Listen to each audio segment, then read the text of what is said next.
Hey guys, it is Wednesday, September 11th, 2024. Some of you guys have been asking about my backyard, and I thought I would just maybe do a little bit of a video here today to show you. My backyard's sort of in phases here.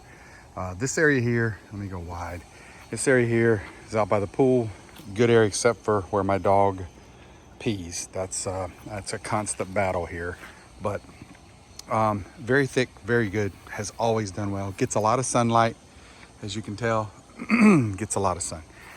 If you watch my videos, you'll probably recall that around the corner over here, which I'll show you in a moment, was an area that I destroyed. First of all, it had got shade. Some of these trees here were overgrown and were killing off a lot of it with shade, I thought. But you know, you read a lot in forums about scalping every year. Excuse me, I'm fighting the cold here. And I typically cut low, but I don't scalp all the way to the ground. And one of the reasons I don't do that is, I'll show you, a couple seasons ago, I did that out back. And I literally scalped it. My yard's uneven. I scalped it with a riding mower. And there were areas where I cut, it hit the dirt, basically. It was so close. And I don't know if it's because I just cut so low and the roots weren't low in the ground yet, and I destroyed it, or if it was just that those areas don't get enough sun to recover. But they did terribly, and it was very patchy. Now this year, I went and bought a pallet of sod, and I decided to do some testing. And as you can tell, I've put sod here, which was an area that used to cause me a lot of trouble, and it's done well. Thin stuff here where I had scalped, and it's it never did a good job of recovering. And out here, this is my garage, and these are trees, right? So imagine, sun comes up here, sets over here. So this area gets sunlight from here. It'll get it as it comes up over, and then as the sun travels this way, it gets some, but it's blocked by this building a lot. So there's not a ton of light out here. I don't know that it's 6 hours like this says, but I just wanted to show you that I did this sod a few months ago. I have watered it, I have fed it monthly, and the sod has done really well, as you can see here. And so if you ask why it's patchy, I was putting it in areas. I bought a pallet, I'll show you. I did some stuff around the side, and then I did it back here, and I just sort of chose to put it in areas where there was some shade, where there wasn't as much, just testing it out. And it's all done well. So in the spring, as everything wakes back up, I'm gonna get another pallet. I'm going to fill all these thin areas in with sod, all the way back up to here. And then I'll show you the side of the house. Side of the house gets a little more grass. I do have an area here that browned up, so I think I messed something up on it.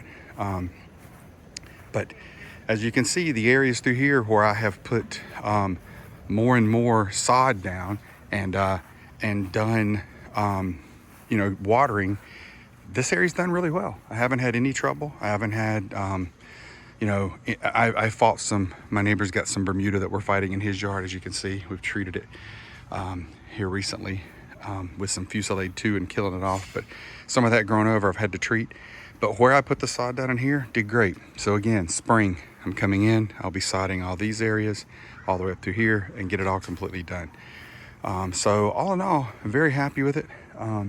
Here's what I think that I'm going with. Yes, Xeon is lower need when it comes to sun, and Zenith is higher. So I think it's 4 to 6 hours versus 6 to 8 hours. However, I'm not sure that has to be direct sunlight versus light. And so this has done well with some sunlight and a lot of light during the day, as well as shade in the afternoon. But I've also maintained a really strict schedule this year of fertilizing every 4 to 5 weeks. I used some Let's Go Granular 24-0-11 at the first of the season, and I switched over to the Greene County Fertilizers, liquid fertilizers, as the season went on. I'll do another video to show you guys some of those, but I pretty much follow a lot of what's suggested in the Yard Mastery app. But I don't necessarily do it at the same times. I've been putting down their root growth stimulant, their humic acid, their microgreen. I did their green charge and green kick. I've tried different ones throughout the season, but I've just fed this regularly and kept it watered, and it's doing good. So, and as you can tell, like I said, that's the sun travels across here. So I don't think there's 8 hours of light of sunlight in here. I don't think there's 6 hours. I think it's more around the 4 or 5 mark, versus over there it gets quite a bit. But just so you guys see, I know you guys were asking about shade. This is done very well. And I will fix all this in the spring, and I'll bring you guys along for that journey. But this was my test this year. And so far I'd say the test passed, and we'll see. I will not scalp it. You can see how uneven it is. And when I scalped it, as you can tell, it cut and destroyed it, and it never really recovered. All right, guys, I hope that helps you out. Talk to you later. Bye-bye.